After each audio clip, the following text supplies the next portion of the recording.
아멘. 우리 옆사람 또 뒷사람하고 인사 나누시겠습니다. 당신은 생명이 있는 자입니다. 인사하시겠습니다. 눈을 쳐다보세요. 진짜 생명이 있는지. 생명이 있습니까? 아멘. 생명이 있는 자가 되기를 축복합니다. 우리 범석이도 왔네. 축복한다.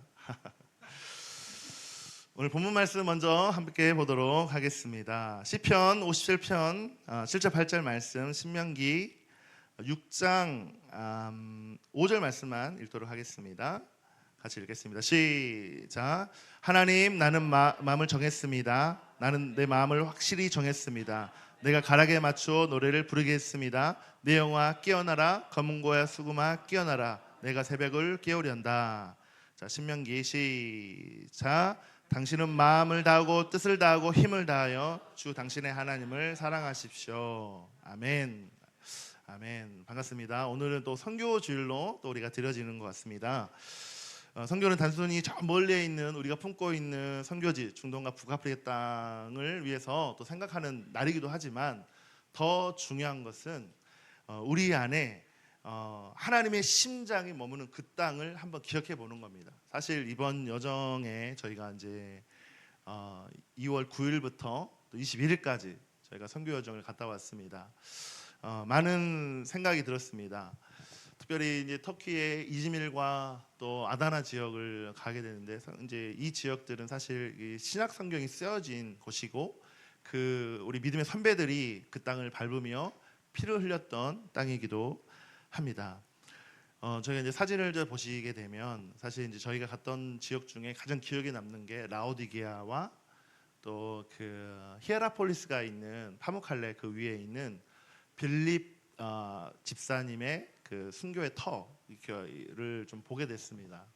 사실 그걸 보면서 끝없이 펼쳐진 석회층과 또 그 위에 세워진 고대 도시를 보면서 이 땅에서 얼마나 많은 사람들이 또 하나님을 예배하고 기뻐했는가, 또 한편으로는 그들이 그 물질과 문명의 어떤 혜택을 통해서 얼마나 타락의 길을 걸었는가를 생각하게 되었습니다. 그거 보니까 막 원형 경기장부터 해서 막 10,000명, 15,000명이 들어가는 수많은 그런 경기장들이 있더라고요. 그걸 보면서 야, 대단하다. 저런 걸 어떻게 지었지? 그 큰 돌 하나 옮기는 것도 우리나라는 막 이렇게 그잖아요. 그 막 기중기 하나 뭐라 그러죠? 아무튼 그거 돌 옮기는 거 있잖아요. 그 이름이 기억도 안 나네요. 아무튼 그걸로 옮겨서 엄청난 돈이 들어가잖아요. 그런데 2000년 전에 그런 것도 없는데 이거를 어떻게 사람들이 옮겨서 이거를 세팅을 했을까? 수십 년, 뭐 때로는 수백 년이 걸렸을 수 있을 이런 것들을 보면서 야, 대단하다 생각을 했습니다. 근데 그러면 묵상했던 게 지금 이 로마 시대가 생각이 났어요. 와, 로마 시대는 알잖아요. 로마 시대에 이 전 세계가 이 로마의 통치 아래 있었던 적이 있었잖아요. 그 정도로 모든 길은 로마로 통하고, 그 로마가 전 세계를 정복했을 때 노예가 몇 명인 줄 아세요? 노예가 1,000만 명이에요. 1,000만 명. 그러니까 이 로마 사람들이요, 갑자기 이 설교가 다른 이야기가 나오는데, 로마 사람들이 자기가 열심히 노동으로 일하고 열심히 돈을 벌었던 그것들을 하지 않아도 되는 거예요. 누가 해요 이제? 길에 널린 게 노예인 거야. 그러니까 사람들이요, 정부에서 이제는 노동을 하지 마라. 노예들을 다 붙여준 거예요. 집사부터 해서 일하는 사람, 그리고 그 노동력을 가지고 돈을 벌기 시작하는 거예요. 그래서 로마 시민권만 있으면 어떻게 되는 줄 아십니까? 돈을 받게 돼요, 정부에서. 지금 우리 호주에도 센터링크 지원을 받잖아요. 그리고 어떻게 유의를 즐기게 만들어줘요. 우리같이 뭐 OTT 무슨 넷플릭스라든가 막 이런 것처럼, 뭐 그때 당시에 그 아까 봤던 그 사진을 보면 원형 경기장부터 해서 뭐 사람들이 막 10,000명, 15,000명, 20,000명이 들어갈 수 있는 큰 스타디움을 만들어서 거기서 검투사들의 전쟁, 우리 글래디에이터 봤잖아요. 막 사자들과 싸우는 장면, 노예들이 싸우는 장면, 이걸 실제적으로 그 노예들이 많이 생기니까 노예를 막 죽이는 거야. 그렇게 그냥 하나의 도구로 사용하는 거죠. 생명을 생명으로 여기지 않을. 왜 그렇게 그 로마 시대가 타락을 했을까요? 로마는요 그 사람들을 통제하기 로마 시민권을 통제하기 위해서 정부에서 돈을 꼬박꼬박 주는 거예요. 그리고 그들이 먹고 살 수 있을 정도로 되면 뭘 하냐, 이제 그들이 쾌락을 즐길 수 있도록 쾌락의 유익을 만들어 주는 것이었죠. 이걸 묵상하면서 저희가 밟았던 땅을 묵상하면서 야, 그때 당시에 그렇게 어마어마하게 전 세계를 호령했던 사람들이 왜 그렇게 이렇게 돌 무더기가 다 무너져 버렸을까? 뭐 지진도 있을 수 있겠지만 그 편리함과 안락함을 쫓았던 그런 나태함이 그들의 신앙을 없애버려. 왜 그러냐면요, 1913년이 아니죠. 313년에 밀라노 칙령을 통해서 이 로마의 국교의 종교가 기독교로 선포를 합니다. 그리고 4세기부터는요 실제적으로 국교가 기독교가 돼요. 그러면 좋은 거잖아요. 마음껏 예배할 수 있고 마음껏 하나님을 찬양할 수 있어요. 그 전에는요 하나님의 이름을 부르고 예수의 이름을 부르면 어떻게 되냐면 죽임을 당했어요.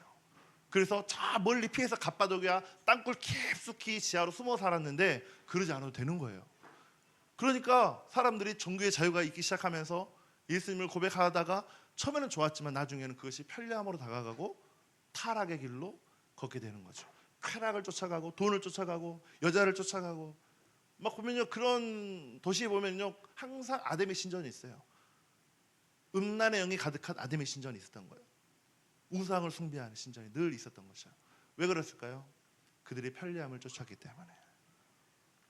제가 이야기를 왜 하냐면 오늘의 시대가 그와 같은 시대라는 거예요. 여러분 사실 우리가 드리는 이 예배가 너무 쉽게 오는 거잖아요. 기차나 버스만 타면 바로 와서 걸어오면 30분 안에 올 수 있는 거리에 여러분이 살고 있어요. 그렇죠? 그런데 그 편리함을 뒤로 하고 더 편리한 세상이 오고 있어요. AI라는 이것이, 휴머노이드라는 그 로봇이 우리의 일상을 지배하기 시작하고요. 우리의 삶을 지배하기 시작합니다. 제가 이야기를 왜 하냐면요, 로마 시대의 그 모습과 지금 시대의 그 모습이 어쩌면 똑같아지고 있다는 거예요. 이 휴머노이드라는 로봇이요, 최근에 2026년 CSB인가 거기에 미국에 있는 그 가전 박람회, 거기에서 가장 이슈가 됐던 게 뭐였어요? 피지컬 AI 휴머노이드 로봇이었잖아요. 거기에 가장 대표적인 기업이 누구였어요? 뭐 테슬라도 있었겠지만 현대자동차, 보스턴 다이내믹스에 만든 휴머노이드 로봇이었어요. 혁신적이었죠. 근데 얼마 지나지 않아서 중국에서 엄청난 로봇들이 설 명절을 통해서 개발되기 시작한 거예요. 그러면요 상상해 보세요. 여러분의 잡이 날아가는 거예요. 왜냐하면 현대가 선포한 게 뭐냐면 2028년도에 지금 어디죠? 현대가 지금 지었던 그 도시 이름이, 그 건물 조지아주인가, 아무튼 갑자기 이렇게, 아무튼 거기에 지금 현대 자동차를 만드는 공장을 지었는데 거의 다 로봇이 들어가서 생산을 해요. 그 정도로 지금은 로봇이 대세인 시대예요. 그리고 2028년까지 3만 대의 로봇을 만들어서 보급하겠다고 했어요. 매년마다. 그러면요 우리 일자리가 잃어버릴까요? 더 생길까요? 잃어버린다는 거예요. 그러면 이 로봇이 우리의 일자리를 대체하기 시작하는 거예요. 사실 지금도 그렇잖아요. 법률 자문을요 굳이 변호사를 찾아가지 않아도 돼요. AI가 다 해결해줘요. 회계 업무요 AI가 다 계산해줘요. 우리의 일자리가 사라지고 있어요. 그러면 어떻게 될까요? 우리의 인생 자체가 이제는 AI가 없이는 살아갈 수 없다는 거죠. 그 돈을 누가 벌어줘요? AI가 벌어줘요. 전기요 아껴요. 저녁에도 일을 해요. 로봇은 전기를 끄고 자기 동선에서 일을 하는 거예요. 그러면 우리 시대는 어떻게 될까요? 우리는 어떤 삶을 살까요? 편리함을 추구하겠죠. 어떤 일이 일어날 줄 아세요? 정부와 어떤 테크노 기업, 예를 들어서 구글이라든가 어떤 일론 머스크 이런 기업들, 그리고 또 많은 그런 테크노 기업들이 어떻게 되냐면 그 돈을 벌어서 정부와 함께 엄청난 막대한 자금을 이용해서 사람들을 재정을 가지고 통제하기 시작합니다. 이제는 일을 하지 않아도 돼요. 그러니 재정을 그 사람들이 공급해 주는 대신 너희는 이렇게 해라 라고 통제를 하기 시작하는 것이죠. 그리고 어떻게 돼요? 그들에게 OTT를 주는 거예요. 넷플릭스, 뭐 디즈니 플러스 이런 것들을 제공해서 그들이 쾌락을 즐기게 만들기 시작합니다. 휴머노이드 로봇을 통해서 이제는 감성 발휘를 시작하는 거예요. 그들이 음식을 만들고 그들이 가정부가 되고 그들이 그 세상을 지배하는 세상이 되기 시작하는 거예요. 2023년도에 챗 GTP가 개발이 되고 발표가 됐잖아요. 너무나 충격적인 사건이었죠. 근데 그때 그 일이 있으면서 네덜란드에 어떤 다른 기업의 휴머노이드 AI 기반의 어떤 그런 프로그램을 개발해서 어떤 한 청년이 환경 문제에 대해서 고민을 했었대요. 그래서 그 청년이 네덜란드에서 그 고민을 하다가 그 AI랑 6주 동안 대화를 한 거예요. 어떻게 하면 환경 문제를 해결할 수 있을까? 결론이 뭔지 아세요? 실제 사건이에요. 결론이 뭐냐면 AI가 데이터를 추론해서 그 청년에게 사람이 환경을 파괴한다. 사람을 죽여야 된다는 거예요. 사람을 죽이라는 거예요. 그래서 너 죽어야 된다는 거예요. 이렇게 데이터를 만들어 보는. 그래서 그 청년이요 자살을 해버렸어요. 실제 사건이에요. 여러분 어떻게 될지 몰라요. 이 세대가 어떻게 보면요 그 로마 2000년 전 로마의 시대와 너무 비슷한 거예요. 1000만 명의 노예가 흘러왔어요. 그리고 그 값싼 돈도 들지 않죠. 그 노동력을 가지고 막대한 돈을 벌어서 정부가 벌어들여서 로마 시민권자들에게 주는 거예요. 로마 시민권만 있으면 돈을 받고 편리하게 쾌락을 즐기는 거예요. 지금 시대가 그럴 수 있다는 거예요. 앞으로 올 시대가. 그러면 우리는 이 시대 가운데 어떻게 반응해야 되느냐? 제가 이제 제가 지난 2월 초에 마지막 이제 메시지를 전하고 제 선교지 갔다 오면서 3월부터는 어떤 메시지를 하나님 나누길 원하십니까? 예, 그래서 이 첫 시작을 우리 청년들에게 일깨워주는 메시지 정말 를 전해야겠다는 마음이 들어서 이거를 준비하게 됐습니다. 사실 여러분 이 시대가요 너무너무 급격하게 흘러갑니다. 말 한마디에 어떤 한 자매가 푸사가 아니라 그 카사의 사진이 너무 예쁘게 있더라고요. 와 너무 예쁜 거예요. 완전히 그 모델 연예인급으로 있더라고요. 그래서 와 너무 예쁘다 너무 예쁘다 그랬어요. 제가 칭찬을 했어요. 그랬더니 그 한 자매가 그러더라고요. 이거 AI가 만들어준 거예요 그러더라고요. 깜짝 놀랐어요. 그 정도로 예쁘게 만들어주는 말 한마디 명령 하나에 이런 세상에 살고 있습니다. 나중에는요 우리가 지금은 뭐 부동산을 손에 쥐는 것이 부의 상징으로 여기잖아요. 나중에는 뭐가 부의 상징으로 여긴 줄 아세요? 제 예상으로는 그런 휴머노이드 로봇을 가지는 게 부의 상징으로 여길 수 있는 시대가 올 거라는 거예요. 너무너무 이 시대가요 그렇게 변해가는 거예요. 잡을 잃어가요. IT 공부 열심히 했는데 잡을 못 찾아요. 다른 일을 하고 있어요. 청소 일하고 무슨 일하고 무슨 일하고 수만 명의 사람들이 잡을 잘려요. 구글에서 다 잘라버리죠. 여러분 이 시대가 어떤 시대입니까?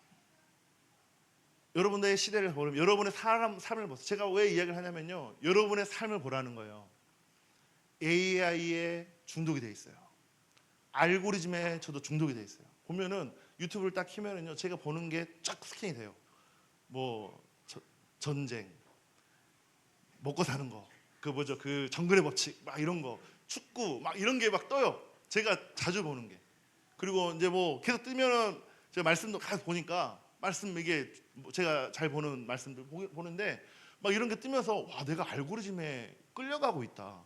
AI에 여러분 이 빅데이터라는 게 너무 무서운 거예요. 제가 누구인지를 다 이렇게 분석해요. 나중에는요 그 자료를 가지고 저를 통제하기 시작할 겁니다. 나중에는 무섭더라고요. 그래서 제가 결정을 했어요. 설교를 준비하면서 이 알고리즘에 끌려가지 않겠다. 내가 생각한 것만 내 검색해야겠다. 이 생각을 하기 시작한 거예요.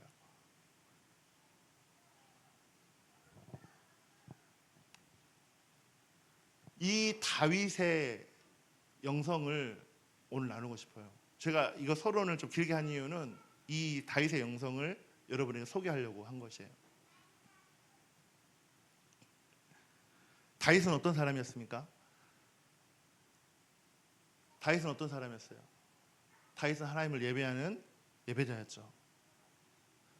근데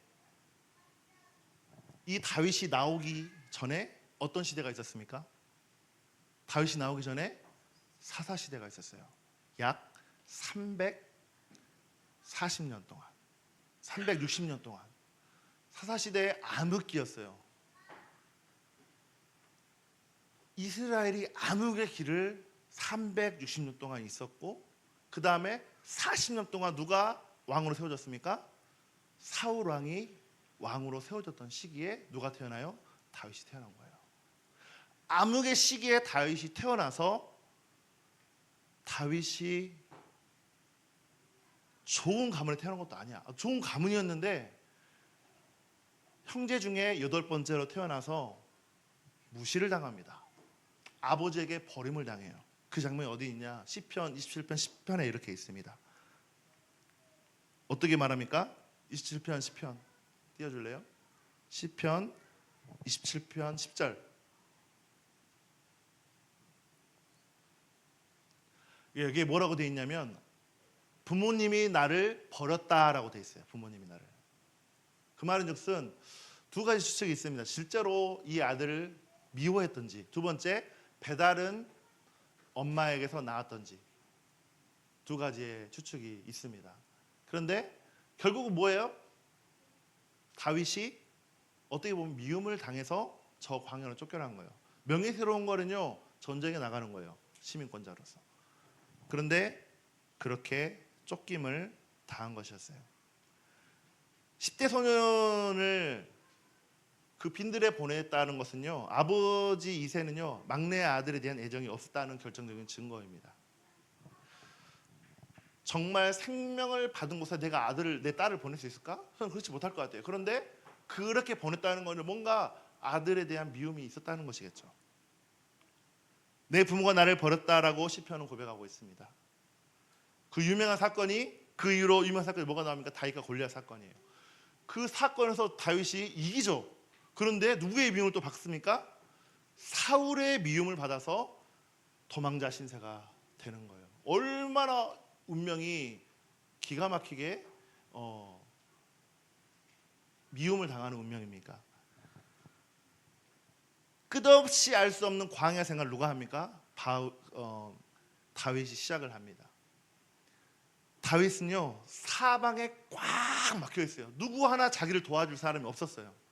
그런 절박한 상황 가운데 다윗은요 뭐라고 고백합니까? 시편 57편 7절 8절 같이 읽어보겠습니다. 시작. 하나님, 나는 마음을 정했습니다. 나는 마음을 확실히 정했습니다. 내가 가락에 맞추어 노래를 부르겠습니다. 내 영혼아 깨어라. 검은 고야 수금아 깨어라. 내가 새벽을 깨우리로다. 여러분, 다윗은요 자신의 인생의 어떤 문제도 해결되지 않았던 상황이었어요. 사울 왕에게 쫓긴 신세였고 어떠한 것도 가정에서도 자기를 돌보는 사람이 없었어요. 그런데 그런 절박한 상황, 앞뒤가 꽉 막힌 상황 가운데 다윗이 고백한 게 이 고백이에요. 환경이 배려서 찬양한 게 아니에요.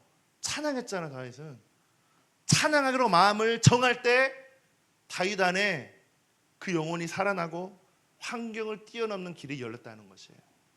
아멘. 어떻게 한다고요? 마음을 정하는 거예요.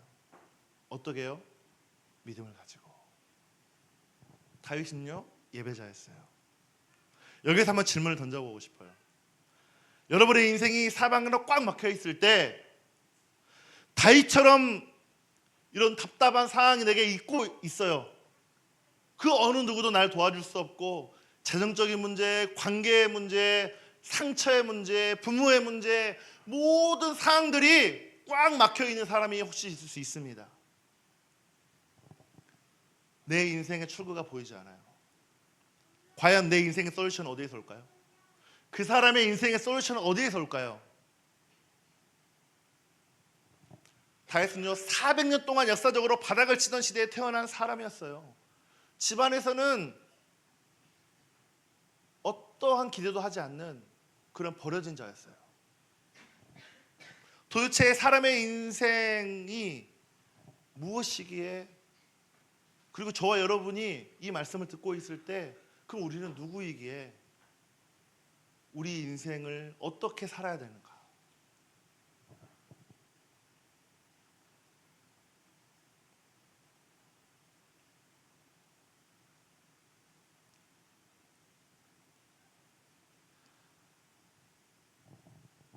너무 감사한 것은요,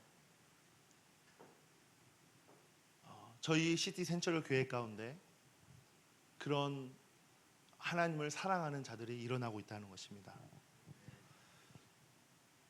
이 세상은요 더 타락의 길로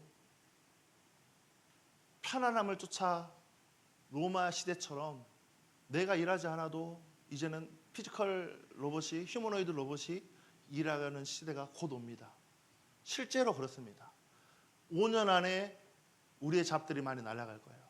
10년 안에 이제는 그런 빅테크 기업들이 이 정부를 장악하기 시작할 거예요. 그림이 안 그려지십니까? 그러면요 우리는요 정부에게 조종당하는 거예요. 돈 줄 테니까 일하지 말고 네 마음대로 살아. 네가 하고 싶은 거 다 해. 쾌락, 섹스, 돈 다 줄 테니까 네가 하고 싶은 거 다 해. 로마 시대가 그랬어요. 그럼 우리는 어디에서, 우리는 어떻게 이 세상을 살아갈 것인가? 이게 현실이에요. 이번에 우리 터키 여정을 다녀온 우리 청년들 너무 좋았어요. 막 하늘 위에서 살았어요. 누군가 전화도 안 와. 누군가 뭐 하라고 하지도 않아. 일할 생각도 안 해도 돼요. 그냥 하나님만 예배하고 막 맛있는 거 먹고 막 서로 이야기하고 너무너무 좋은 하늘의 여정을 보냈습니다. 그런데 땅을 딱 내려오니까 어떻게 됐습니까? 인천공항을 도착하는 순간부터 전쟁이 시작된 거예요. 그리고 이 땅을 밟고 월요일이 되고 화요일이 되니까 갑자기 막 사람들까지 쉐이킹이 일어나는 거예요. 관계의 어려움, 현실에 대한 자각. 와, 내가 진짜 교회를 다녀야 되나 말아야 되나? 와, 내가 진짜 열심히 신앙생활 잘하고 있나? 하나님은 나를 미워하시나 봐. 막 별 전쟁들이 내게 다가오면서 어떤 일이 벌어요? 실제적인 삶이 시작되는 거죠. 여러분, 우리가 중요한 거요, 하나님을 놓치면 안 된다는 거예요. 이 땅에 살면서 하나님을 사랑하는 거 많은 게 있지만 다른 것 떠나서 다윗처럼 하나님을 사랑할 수 있겠냐는 거예요. 그렇게 좋은 여정을 다녀왔지만 내 믿음 지키지 못하고 떠내려가 버리는 우리의 믿음을 봤을 때, 와, 다윗을 보면 너무너무 대단한 거예요. 그 영성이 어디서 나왔을까? 다윗이요, 뭐였냐면 다윗은 예배자였어요. 하나님께 작정한 시간에 예배의 장소에 늘 예배했던 자였어요. 이 암흑의 시대에, 소망이 없는 시대 가운데 우리가 할 수 있는, 우리 영혼이 살아갈 수 있는 유일한 방법은요, 예배하는 거예요. 더 강력한 예배자가 세워질 거란 마음이 있어요. 더 강력하게, 세상은 우리를 더 강력하게 시스템으로, 돈으로 우리를 조종하지만 우리는 그럴수록 더 강력하게 하나님과 연결되어진 예배자로 서는 교회가 될 것입니다. 그렇지 않으면 이 세상은 살아갈 수 없어요. 그렇지 않으면 우리는 이 세상에 떠나갈 수밖에 없어요. 시스템 안에 조종당할 수밖에 없어요.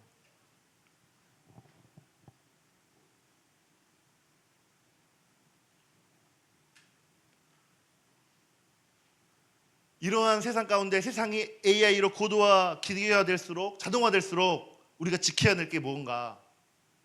단 하나예요. 고유 영역인 하나님과의 관계, 즉 전인격적인 예배입니다. 따라서 전인격적인 예배, 이게 뭘까요? 신명기 말씀을 봅시다. 신명기 6장 5절만 읽을게요. 나머지 4절부터 9절까지 한번 읽어보세요. 나중에 5절만 읽겠습니다. 시작.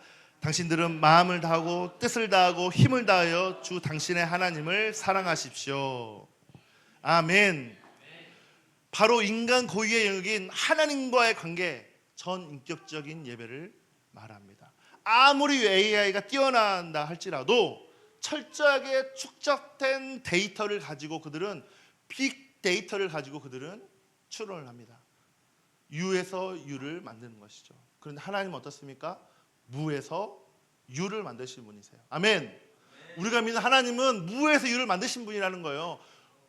여러분, AI가 좋죠. 너무 편리하죠. 그런데 더 중요한 게 뭐냐면 무에서 유를 만드신 하나님을 믿느냐는 거야. 말씀으로 이 세상을 창조하신, 우리를 창조하신 하나님을 실제로 믿고 따르냐는 거야. 여러분이 예배하는 예배, 찬양하는 찬양 너무 좋잖아요. 내 영혼이 확정되고 확정되어 싸우니, 그 다음 뭐죠? 음의 눈 주를 바라봅니다. 이 찬양을 할 때요, 내 온 마음 다해 고백을 하냐는 거야.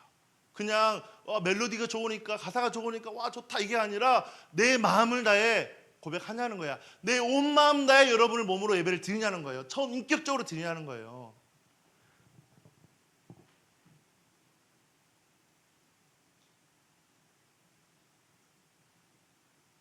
저는 앞으로 이 AI 시대를 예상하건대 많은 사람들이 영혼의 목마름이 더 훨씬 심해질 거라고 생각을 합니다. 우리 육체는 즐겁게 해주고 우리의 모든 외적인 피로들은요 다 공급해 줘도요, 우리 마음의 영혼은 터치할 수 없어요.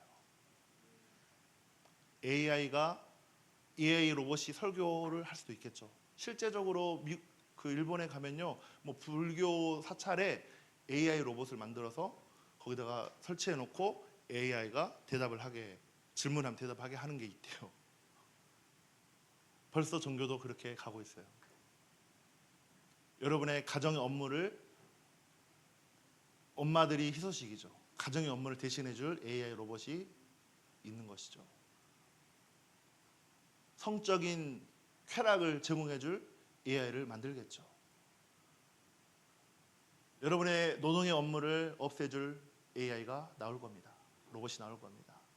즐거운 일이죠. 행복한 일이죠. 그런데 그게 우리에게 인생에 얼마나 우리 영혼을 터치하고 하나님을 구주로 믿게 하는 그 일들은 그 AI는 할 수 없다는 것입니다.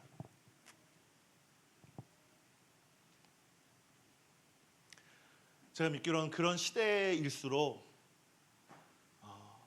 하나님을 사랑하고 예배하는 그 예배자들이 레디컬하게 일어나야 된다고 저는 믿습니다. 그렇지 않으면 이 땅을 감당할 수 없어요. 우리 호세아와 같은, 우리 승찬이와 같은 세계적인 예배자들이 일어나야 돼요. 다윗과 같은 자들이 일어나야 돼요. 생명을 걸고 예배하는 자들이 일어나야 된다는 거예요. 그 마지노선을 지켜야 돼요. 프론티어를 지켜야 돼요. 예배할 때 하늘문이 열리는, 그래서 하나님의 임재를 경험하는 예배가 이 땅에 풀어져야 된다는 거예요. 어제 오는데요, 막 깜짝 놀랐어요. 저도 모르고 갔는데, 청소하러 딱 가는데 뭐 동성 연애자들이 막 손을 붙잡고 막 깜짝 놀랐어요. 막 역겨워가지고. 여러분, 이 시대가 그런 시대예요. 이 땅이 그런 땅이라는 거예요. 여기에서 빛을 발해야죠. 여기에서 예수님의 생명을 전해야죠. 예배해야죠. 목숨 걸고 예배해야죠. 이 세상의 흐름을 따라가지 않는 예배자. 나는 정말 하나님 앞에 예배하기로 내 삶을 완전히 드리기로 결단하는 사람들이 일어나길 축복합니다. 세상의 방식, 쾌락기계 앞에 누워서 SNS, 유튜브를 침상에 누워 묵상하며 그 알고리즘에 빠져서 쾌락의 늪에 빠진 여러분, 끌어내시길 바랍니다. 세상의 방식, 쾌락기계 앞에 누워 하루 종일 사는 사람들이 아니라 하나님 앞에 나와 온 몸과 온 마음과 온 영혼을 다해 전 인격을 다해 하는 예배. 우리가 예배하는데, 우리 주일 예배 드리는데, 죄송합니다, 주일 예배 드리는데 입만 뻐끗뻐끗한 게 아니에요. 하나님 앞에 손을 드는데 우리 손이 올라가야죠. 온 마음 다해 예배하는데 온 마음이 다해야 돼야죠. 왜 우리 입만 움직입니까? 저는 그런 예배자들이 일어나야 된다 생각해요. 저와 여러분이 그런 예배자가 되기를 축복합니다. 그런 사람이 누구였어요? 400년 동안 암흑기에 있었지만 들판에서 버려진 광야에서 하나님 앞에 혼자 하나님을 예배했던 한 사람 예배자, 다윗이었어요. 다윗의 영성을 가진 그런 예배자가 되기를 축복합니다. 7절 다시 한번 볼까요? 하나님, 나는 내 마음을 정했습니다. 나는 내 마음을 확정했습니다. 내가 가락에 맞추어 노래를 부르겠습니다. 저를 따라 해보세요. 내 마음이 확정되었습니다. 내 마음을 확실히 정했습니다. 이게 다윗의 믿음이었어요. 환경이 갖추어져서요? 아니에요. 뭔가 조건이 갖추어져서요? 아니에요. 마음을 정하는 거예요. 내가 이 시간에는 예배하러 나오리라. 내가 이 시간에는 하나님을 높이리라. 새벽이든 밤이든 시간을 작정해서 하나님 앞에 나아가는 것이었어요.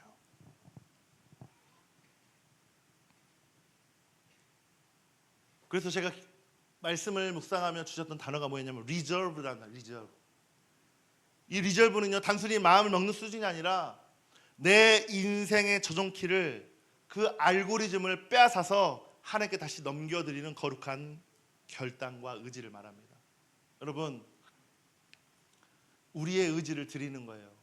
예배는요, 우리의 삶을 결단하는 거예요. 그냥 은혜 받았다, 와 오늘 말씀 좋았다, 와 목사님 요즘 좀 필 받으셨나 보네, 이런 차원이 아니에요. 예배는요, 내 몸을 드리는 거예요. 내 삶을 드리는 거예요. 결단하는 것이 예배라는 것이에요. 아멘. 결국 이 구절을 제가 선택한 이유는 뭐냐면, 아무것도 해결이 안 됐어요. 시대적인 문제, 가정적인 문제, 개인적인 문제, 환경적인 문제. 지금 보시면 이란과 미국과 이스라엘의 전쟁이 또 시작됐잖아요. 세계는 전쟁과 환란과 아직도 우크라이나 전쟁이 있고, 엄청난 이 블랙홀이 쓰나미처럼 몰려오고 이때에 우리의 마음을 빼앗기는 순간 우리는 세상에 먹히는 것입니다. 재정적인 문제가 해결이 안 됐어도요, 우리는 결단하는 것이에요. 저는 청년 세대에 꼭 하고 싶은 이야기가 있습니다. 내 인생이 이렇게 된 거 부모 탓이냐? 부모 원망하고 싶을 수 있습니다. 시대적인 문제 탓이냐? 내가 이렇게 태어난 거, 트럼프 정부에 이렇게 태어난 게 진짜 이 또라이 같은, 이거 말하면 안 되죠. 아무튼 태어나서 이런 정부 가운데 정말 이 세상을 어떻게 감당해? 한국이라는 사회에 태어나서 내가 이런 헬 조선에 태어나서 너무 힘들어. 아니면 잘못된 한국 교육 때문에, 주입식 교육 때문에 내가 이렇게 되었어. 학교 탓을 하고 있고, 내 인생 괴롭혔던 친구들, 부모님 탓. 여러분, 그게 아니에요. 다윗은요, 더 절박한 상황이었습니다. 성경 뭘 얘기합니까? 결심은요, 다른 사람이 하는 것이 아니라 여러분이 하는 거예요. 누가 한다고요? 여러분이 하는 거라고.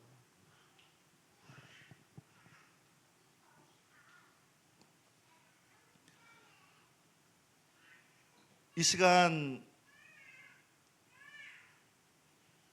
여러분의 인생에 돌파가 있기를 바랍니다. 그 돌파는요, 결단하는 거예요. 결심하는 거예요. 리저브 하는 거예요. 내 의지를 들여 하나님, 내가 평생 예배하겠습니다. 하나님, 내가 이 공간에 왔을 때 하나님의 문, 하늘 문이 열리는, 하나님의 임재가 있는, 성령의 역사가 있는 그런 예배자가 되기를 원합니다. 그런 중보자가 되기를 원합니다라고 하는 그 고백이 저 여러분 가운데 있습니다. 그런 역사가 있기를 축복합니다. 가장 중요한 건요, 자유의지예요. 따라서 자유의지. 이 자유의지를 빼앗기는 순간요, 우리는 먹히는 거예요. 하나님이 우리에게 주신 축복 중 하나가 자유의지였어요. 우리를 로봇으로 만들지 않았다는 거예요. 자유의지는 뭐냐? 하나님께 드리는 거예요. 그거를 하나님께 드릴 때 우리 인생에 하나님이 사용하시는 것이지, 이 자유의지를 세상의 AI와 휴머노이드에게 뺏겨버린 순간, 그 알고리즘에 뺏겨버린 순간 우리는요, 세상의 노예가 되기 시작하는 것입니다. 20대 초에 예수 믿고 내가 하나님의 영광을 위해 살겠습니다라고 지혜도 없고 아무것도 없던 저를 하나님 여기까지 인도하신 이유는요, 하나님의 인도하심을 따라 내가 레디컬하게 삶을 드렸던 거예요. 하나님, 내가 하나님 알고 싶어요. 맨 앞자리에 앉아서 예배했어요. 몸으로 예배했어요. 온 마음 다해 예배했어요. 저는 뛰면서 예배했어요.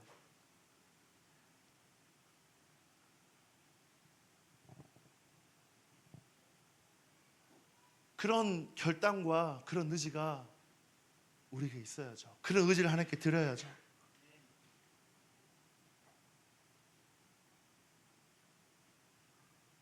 여러분이 지금 일이 없을 때, 지금 예배를 드릴 수 없는 그런 상황일 때라도 광야 한가운데서 내가 예배하리라, 내가 이 예배당에 와서 시간을 정하고 예배하리라 라고 하는 그 마음의 결단을, 결심을 하나님이 받으신다는 것입니다.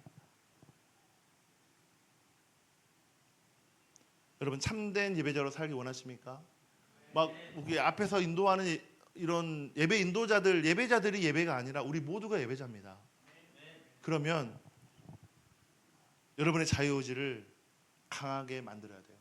하나님께 드려야 된다는 것이에요. 금방 떠내려가요. 말 한마디에 막 훅 바뀌어가지고 막 이쪽으로 떠내려가고 저쪽으로 떠내려가고. 결심이 곧 해결이에요. 리저브가 우리에게 있어야 된다. 다윗은요, 마음을 정했다 그랬어요. 어떠한 상황이 있어도 마음을 정했다는 거예요. 흔들리지 않았다는 것이에요. 리저브 했다는 거, 하나님 앞에. 우리 20, 30대 청년 여러분, 우리 가정들 가운데 정말 내가 자유의지를, 주도권을 세상에게 넘기고 AI에게 뺏기고 세상의 알고리즘에 빼앗겨서 세상의 종이 될 것인지, 아니면 하나님 이 자유의지를 하나님께 드려서 하나님을 레디컬하게 예배하고 하나님을 레디컬하게 전하는 그런 하나님의 사람이 될 것인지 여러분이 선택하는 것이에요. 여러분이 결정하는 거예요. 그럼 어떻게 자유의지를 드릴까요? 어떻게 드립니까? 오늘 예배를 보면서 알 수 있죠. 헌신하고 결단하는 것입니다.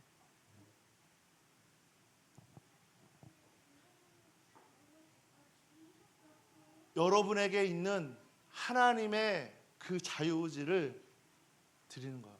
왕이신 나의 하나님,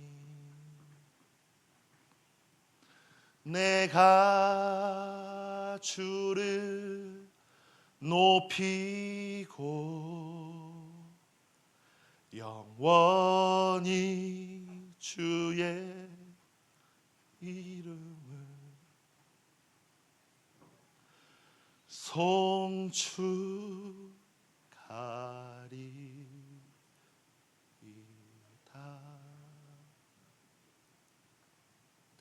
이 하나의 고백 가운데 우리의 마음을 담아서, 우리 온 마음을 담아서, 온 몸을 담아서 하나님께 예배하는 여러분 되시길 축복합니다. 이 찬양 가운데 진짜 하나님을 왕으로 인정하는 이 예배자가 되기를 축복해요. 그냥 가사를 따라 부르는 앵무새 수준이 아니라 이 가사에 내 생명을 드리고 이 가사에 내 삶을 들여 진짜 왕이신 하나님을 노래할 때 그 왕이신 하나님을 고백하는 그런 순종과 결단이 있는 여러분 되시길 축복합니다. 저는요, 이 찬양의 고백대로 제 몸을 표현하기 시작했어요. VIP 때부터. 시드니 와서도, 히스토리에 있을 때도 뛰면서 찬양했어요. 젊었을 때, 청년들 때.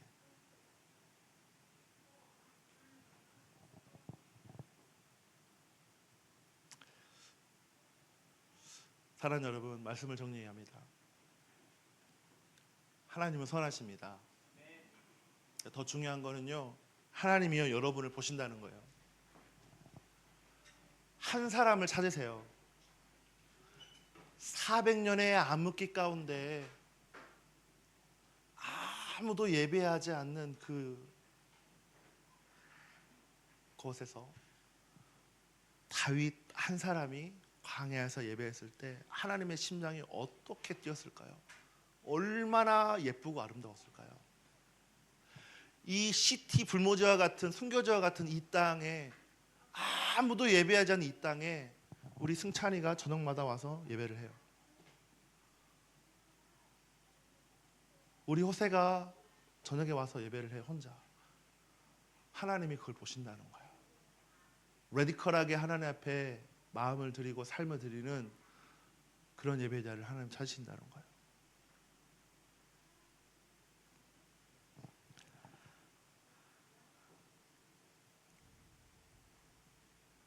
누가 다윗 왕이 될 것입니까?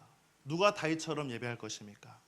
다윗 한 사람의 무모해 보였던 거룩한 고집과 예배가 이스라엘의 400년의 암흑기를 끊어내고 이스라엘 나라의 반전을 가져왔습니다. 누가 에스더가 될 것입니까? 페르시아에 있던 200만 유대 민족들이 다 죽을 수밖에 없는 상황 가운데 에스더 여왕은요 목숨을 걸고 기도했어요. 내 민족을 위해서 반전을 만들었습니다. 젊은 20대 인생, 내가 하고 싶은 거 하고 싶죠. 하고 싶은 거 살다 보니까 인생 망치고 열심히 세상에 물들어 살다가 나중에 돌아오지 마시고, 여러분 가장 건전하고 깨끗한 정신을 가진 20대에 하나님께 드리시길 바랍니다. 인생을 열정적으로 호시적으로 살 때에 그 하나님은 여러분의 마음을 받으시는 것이에요. 이 시대에 다윗과 같은 예배자가 나오고, 이 시대에 사도바울과 같은 설교자가 나오고, 에스더와 같은 기도자가 나오고, 다니엘과 같은 지도자들이 우리 시티 센트럴 교회에 일어나게 될 것을 믿습니다. 그렇게 저희는 훈련할 것입니다. 우리는 그렇게 예배하고 기도할 것입니다. 여러분 건강한 정신을 가졌을 때, 건강한 마음이 있는 20대에 하나님께 여러분의 삶을 드리세요. 여러분의 남은 인생을 주님께 온전히 드리는 아름다운 결단이 이 시간에 있기를 바랍니다. 아멘. 그렇게 들으시겠습니까? 우리 일어나서 기도합시다.